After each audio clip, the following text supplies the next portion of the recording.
Trump's extraordinary deportation plans are already making history, but his allies want more, pitching a proposal that would boot 12 million migrants before the midterms. The initiative would require the government to eject nearly 500,000 illegal aliens per month. To keep pace with the Trump deportations, it would require a 600% increase in activity. Eric Prince, the man behind Blackwater, has offered the White House his services, arguing that if Trump privatizes deportations, these migrants will get moved out immediately. But Democrats whine, who's going to pick our crops? We can't let them deport the millions of families across this country who have been doing the work that keeps our economy going every day. If you look at the food that's on your table, think about who picked it. If you look at your homes, think about who built them. First, Democrats say illegals aren't taking American jobs. Now they're claiming not a single job will get done without them. While Democrats cry about crops, cartels are coming up with ingenious schemes to smuggle drugs. Like this Colombian who was caught muling 10 grand of coke under his wig. The old cocaine wig. They found out he was trafficking and that he was bald. On the ground, left-wing activists in L.A. are sabotaging ICE raids.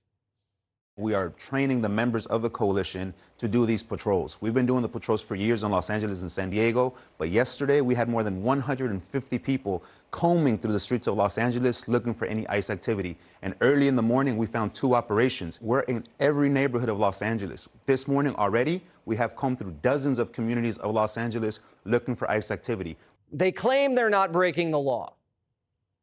If they want to talk about legalities, the first person that should be detained and arrested is the president. He's the biggest criminal there is. Other groups are doxing ICE agents, hanging up posters with their photos, names, phone numbers, basically letting the cartels know exactly who to hit. DHS is counterpunching. Secretary Kristi Noem has a major announcement. Homeland Security Secretary Kristi Noem joins me now. All right, Secretary, what do you guys have in store?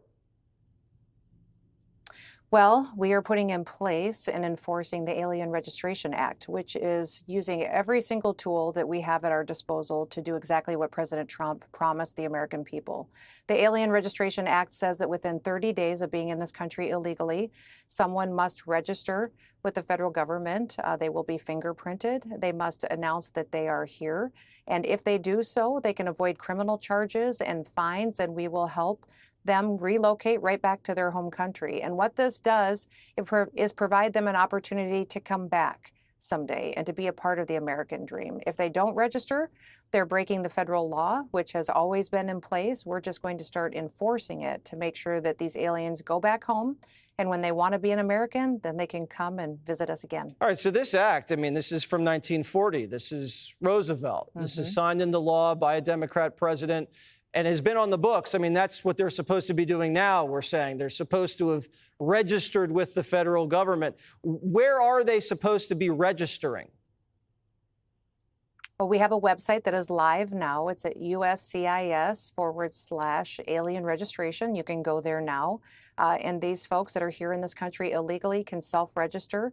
They can avoid the criminal charges. They can avoid the fines, and we will help them go home. And what that provides for them is a safer environment. It's safer for our communities. It saves us taxpayer dollars, and it allows them an opportunity to come back to this country and to be an American and to live the American dream, which is truly what our history is all about. So yes, Jesse, this is not a new law.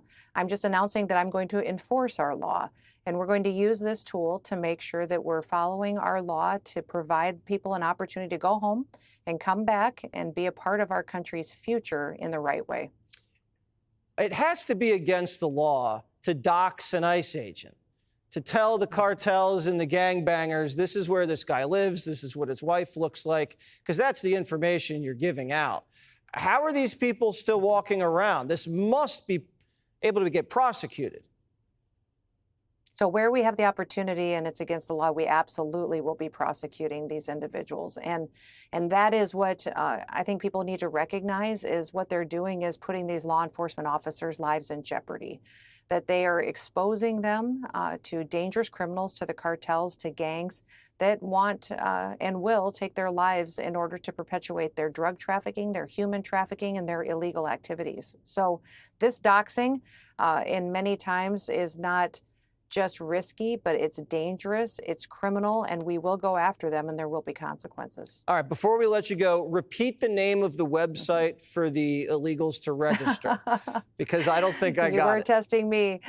It is USCIS/alien registration, but they need to go there now today because within 30 days of being in this country illegally, they should register. They will be able to be fingerprinted, we'll know that they're here, and we'll help them go home. So it's fantastic. And it's a tool that will help them become an American the right way. All right, sounds humane to me. Secretary, thank you so much for joining Prime Time. Thank you, Jesse. Have a great night. You too.